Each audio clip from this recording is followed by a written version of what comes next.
Stalin जो धर्म को गाली दे रहा है, उदयनिधि स्टालिन, वो हिंदू धर्म को थोड़ी दे रहा है, वो हिंदू धर्म की अज्ञानता को गाली दे रहा है। समझो इस बात को। हिंदू धर्म को कौन गाली देगा? क्योंकि मैंने पिछली बार भी तुमसे क्लास में पूछा, कई बार मैंने लोगों से पूछा।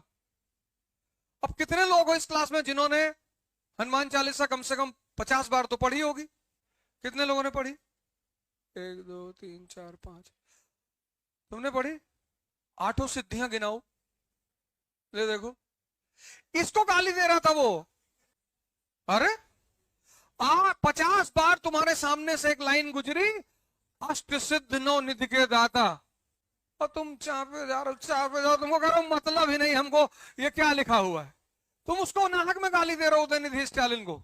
सही कर रहा है वो कोई गलत काम थोड़ी कर रहा है। क्योंकि जिसने हनुमान चालीसा जो समझ जाएगा वो कमजोर रह ही नहीं सकता। कलयुग में एक ही भगवान है, हनुमान जी। कलयुग से तुम्हें एक ही आदमी बचा सकता है, हनुमान जी। हनुमान जी यानी ध्यान। सोचो तुम 50 बार से ज्यादा पढ़ चुके होगे, तुमने कभी ध्यान ही नहीं दिया। कल बताना मुझे 8 सिद्धियां, अष्ट सिद्ध और 9 निधियां। लोग तड़पड़ा रहे, अरे उदयनिधि स्टालिन गाली दे रहा, अंधविश्वास को गाली दे रहा है। 50 बार पढ़े, उसमें लिखा हुआ है राम रसायन तुमरे पासा, तुम्हारे पास राम रूपी रसायन है। तुम कह रहे हो हमारे पास भैया है ही नहीं। है।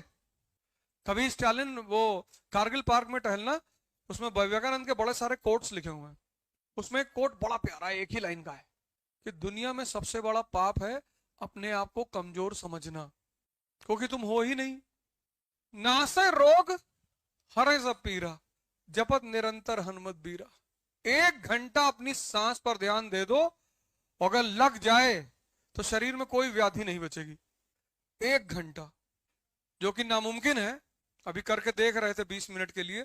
सिर्फ एक वो इतनी महान किताब है, छोटी सी, वो इतनी महान किताब है वो, लेकिन उसको खोलने के लिए एक गुरु चाहिए, क्योंकि पहली लाइन वहीं से शुरू होती है, श्री गुरु चरण सरोज रज। तुम अकेले ना जान पाओगे उसका राज, तुमको खुद से वो नहीं पता चलेगी। तुमको एक आदमी चाहिए जो तुमको हर लाइन का मतलब बता दे कि देखो बेटा ये इसका मतलब ये है। और लास्ट में है जो ये पढ़े हनुमान चालीसा होए सिद्ध साखी गौरी सा, शंकर जी जैसा बना। हनुमान जी कह रहे हैं कि हमको स्मरण करोगे हम तुमको शिव जैसा बना देंगे। उदयनिधि स्टालिन धर्म को गाली नहीं दे रहा है, उदयनिधि स्टालिन अज्ञानता को गाली दे रहा है। मैं उसकी बात का बुरा ही नहीं माना, क्योंकि जो हनुमान चालीसा समझ जाए, मार दे एक हाथ, धरती उरती फट जाए तुरंत।